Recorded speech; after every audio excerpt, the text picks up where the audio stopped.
اور اے عزیز طالبات، پہنچانے کا طریقہ بتانا چاہتا ہوں. اگر ہر طالبہ فارغ ہو کر اپنے گھر کے حجرے کو درس گاہ کے طور پہ اختیار کر لے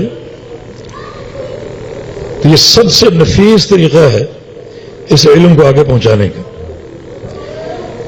دعوت کی حجت لے کر قریہ قریہ جانا عورتوں کا کام نہیں. ٹیلی ویژن کی اسکرینوں پر آنا عورتوں کا کام نہیں ہے. ام المومنین سیدہ عائشہ صدیقہ رضی اللہ تعالی عنہ، امت کی محدثہ، فقیہہ، فاضلہ،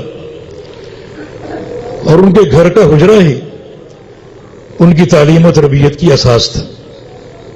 وہاں خواتین آتی اور بعض اوقات صحابہ بھی آتے، تابعین بھی آتے، اور حجاب کے تقاضوں کو ملحوظ رکھتے ہوئے ان سے سوال کرتے، علم سیکھتے، ان سے احادیث لیتے، اور وہ اپنے اسی حجرے میں بیٹھ کر احادیث روایت کرتی، احادیث کا درس دیتی. اس سے انشاءاللہ تعالی ایک ہی محلے میں 1 سے 100 چراغ جل سکتے ہیں. اور آگے ہر بچی اس ذمہ داری کو سنبھال لے تو میں سمجھتا ہوں کہ خواتین کی اس اساس پر، اس پلیٹ فارم پر ملک کی سطح پر انقلاب آ سکتا ہے. ایک خاتون وہ کام کر سکتی ہے جو شاید مرد انجام نہ دے سکیں.